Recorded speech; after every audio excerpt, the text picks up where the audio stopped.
قەنجەکانی پشت ئەم لێدانانە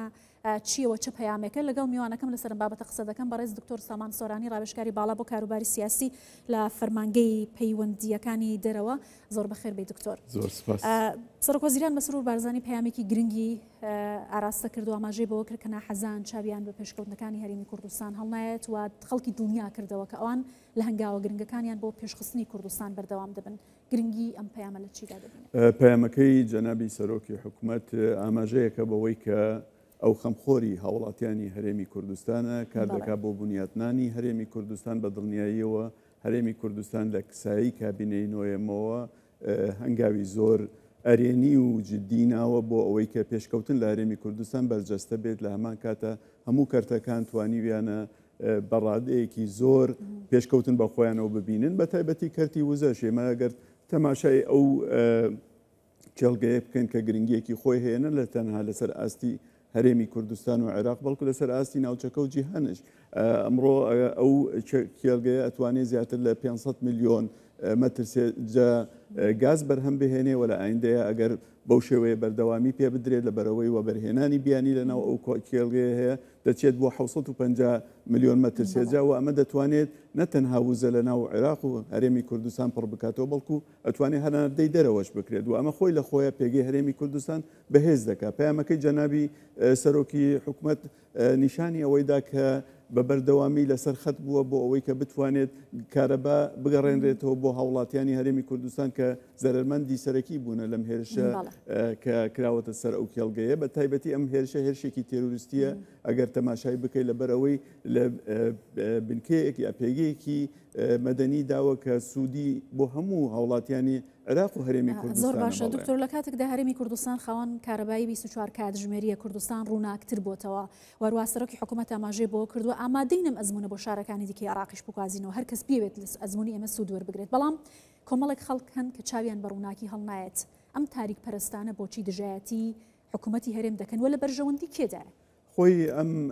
گروپانەی کە با بڵین لە دەرەوەی یاسان یا خۆت میلیشای چەکدارن کە وەلایان بۆ وڵاتی خۆیان نییە بەداخەوە نەتوانراوە لەلایەن حکوومەتی فیدراڵەوە کۆنتترۆل بکرێت لە بەرەوەی حکوومەتی فیدرال لە ڕابردووە لاوازی خۆی نمایش کردووە لە بواری ئاسایشی و لە هەمان کاتیشە کاری بۆەوە نەکردووە کە عێراق تا ڕادەیەک سەروەری خۆی بگەڕێنێتەوە ئەمە یەکێکە لە کێشەکانی کە ئێمە هەمیشە هەمانە لەگەڵ بەغدایە لە ڕاستی ئەگەر بێتە سەر ئەوەی کە بۆچی ئەم هێرشانە بۆ هەرێمی کوردستان دەکرێت هۆکارەکەی دەگەڕێتەوە بۆ ئەوەی کە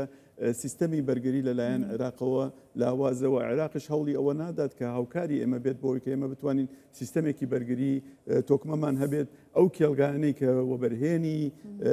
بواری نەوتن گازن یا هەر بابەتێکی ترکە بووە بە ژێرخانێکی گرنگ و تۆکمە بۆ ئەوەی کە ئایندەی هەرێمی کوردستان بەرەو پێشەوە بڕوا و لە هەمان کاتیشە عێراق بە کشتی لێی سوودمەند بێ ئەمە وای کردووە کە ئەوانە سەردەست بن بەداخەوە تێکدەران هەمیشە هەوڵی ئەوادەن کە ناسەقامگیری لە هەرێمی کوردستان دروست بێ بەڵام لە بەرامبەردا هەرێمی کوردستان کار بەوە دەکات کە پرۆژەکانی بەردەوامی هەبێت و ڕووناکی نەتەنها بۆ هەرێمی کوردستان بەڵکو بۆ عێراقش پەرش و بڵاو بێەوە بتوانرێت عێراق لەو بازنەیە دەربچێت کە لەژێر دەستی و هەژمونی ئەو گروپانن کە بەداخەوە وەلایەن بۆ عێراق نییە. باشە دکتۆر سامان لە ماوەی چەند ساڵی ڕابردوودا زۆرترین هێرش کراوەتە سەر ژێرخانی وزە و هەروەها گاز و نەوتی هەرێمی کوردستان کە دوایەمینیانەمەی کۆرمۆر بووە بەڵام هیچ لێپرسینەوەیەک لەم کەسانە ناکرێت لیژنە پێک دەهێنرێت بەبێ ئەنجام ئەم جارە سەرۆکوەزیران مەسرور بارزانی وتی هێرشەکەی ئەم جارە بەبێ لێپرسینەوە نابێت تێپەڕێت بۆچی بکەرانی ئەم بابەتە ئاشکرا ناکرێن یا لێپرسینەوەیان لێ ناکرێت؟ دەگەڕێتەوە بۆ ئەوەی کە من وەکو باسم کرد حکوومەتی فیدرال لاوازی هەیە لەوەی کە بتوانێت لێپێچینەوە لەو لایەنانە بکات بەداخەوە لایەنانە خۆیان حکوومەتیان پێکێناوە لە عێراقەوە ئێستاش لەم هەڵبژاردنەیە دەبینین کە زیاتر لە 80 کورسی پەرلەمانیان بەدەستهێناوە ئەمە خۆی لە خۆیان دش بە دەستورە ئەگەر تەماشای دەستور بکەی مادەینەوە باس لەوە دەکات کە نابێت لە عێراقە هیچ هێز و میلیشایەکی چەکدار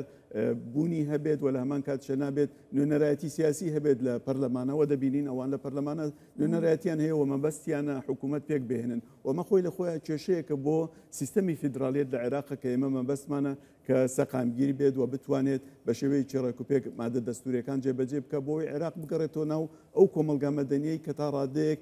دەتوانێت با بڵێن بەرەو پێشکەوتن بڕوا بەرەو کرانەوە بڕات بەرەو ئەوەی بڕات کە سوودی هەبێت بۆ هاوڵاتیانی عێراق بە شێوەیەکی گشتی و لە هەمان کات کێشە بۆ هەرێمی کوردستان دروست نکات. زۆر باشە دکتۆر، زۆر جار کە گۆڕانکاریەکی گەورە ڕوو دەدات یا عراق بێتە ئەو پەڕی لاوازی خۆی و گشاری دەرەکیە ناوخۆی لەسەری زیاد دەبێت بە هەرێمی کوردستانی قەرەبووە کاتەوە هێرش دەکات بەم شێوازانی کە ئەیبینین. بۆچی حکوومەتی عراق تا ئێستا نەیتوانی خاوەن سەروەری خۆی بێت لە کاتێکدا گروپە چەکدارەکانی عراق لەلایەن ئەمریکاوە گوشاریان لەسرە؟ گەورەترین باڵیۆزخانە بڵین کۆنسوڵخانەی ئەمریکا لە ڕۆژهەڵاتی ناوەڕاست لە هەولێر دەکرێتەوە، بەڵام لە بەرامبەردا باڵێ خۆی بابەتی ئەوەی کە بۆچی ئەم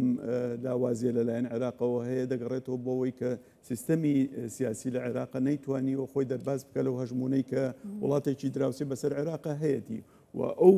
سەرچاوانەی کە ئێستا بوونەتە بابەتی هێز وەکو چۆنەڵێت هێزیان لەلایەن هەژمونێکی دەرەکیەوە وەردەگرن و ئەمە خۆی لە خۆیان بۆ تەمای ئەوەی کە حکوومەت لە عێراقا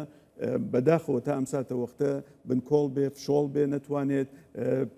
بەرگری خۆی بەهێز بکات، نەتوانێت سەروەری خۆی بگەڕێنێتەوە و ئەمە دەبێتە مای وەکو باسم کرد کێشە بۆ هەرێمی کوردستان. لە بەرامبەرە ئێمە دەبینین مەسەن سیستەمی نێودەوڵەتی کار بەوە دەکات کە سەقامگیری لە عێراقا هەبێت، عێراق بەهێز بێت و لە هەمان کاتچە هەرێمی کوردستان بەهێز بێت. ئەو هەوڵانەی کە ئەمڕۆ دەبینین لەلایەن ویلایەتە یەکگرتووەکانی ئەمریکا و ئیداری نوێ لەوێ کە هەوڵی ئەوە دەدات وەکو چۆنەڵێت ئەو هێزە فەسایلانەی کە لە عێراق میلیشیای دەست دەرەوەی یاسان بنبڕ بکات یا لە هەریچ نەبێت لاوازیان بکات بۆ ئەوەی کە عێراق بتوانێت جارێکی تر متمانە و سەقامگیری بۆ خۆی بگەڕێنێتەوە و لە هەمان کاتە ببێتە مای ئەوەی کە ئەمڕۆ ئێمە باسی کەرتی وزە دەکەین. کەرتی وزە زۆر گرنگی خۆی هەیە نەتەنها بۆ عێراق بەڵکو بۆ وڵاتانی ئەوروپا بۆ ئەمریکاش و ئەمەش وای لێ دەکات کە عێراق بە شێوەیەکی گشتی گرێدرا بێ بە کۆمەلگەی نێودەوڵەتیەوە و ئەو سەرچاوانە ببن بە بابەتێک بۆەوەی کە وڵات بەرەو پێشکەوتن ببات، بەرەو سەقامگیری ببات و لە هەمان کاتیشە گەلی عێراق با بڵێن بە ئاسوودەیی بژێت. ئێمڕۆ دەبینن لە عێراق بەداخەوە هەژاریەکی زۆر هەیە، بێکاریەکی زۆر هەیە و ئەمە هەمووی هۆکارەکەی دەگەڕێتەوە بۆی ئەو ناسەقامگیریەی کە ڕێگر بۆ لەوەی وەبەرهێنی بیانی بێت لە عێراق و با بڵێن حکوومەتی فدرال وەبەرهێنانی جدی بکات. زۆر باشە، زۆر سپاس دەکەم بەڕێز دکتۆر سامان سۆرانی ڕاوێژکاری باڵا بۆ کاروباری سیاسی و دیپلۆماسی لە فەرمانگەی دەرەوەی حکوومەتی هەرێمی کوردستان. سپاس.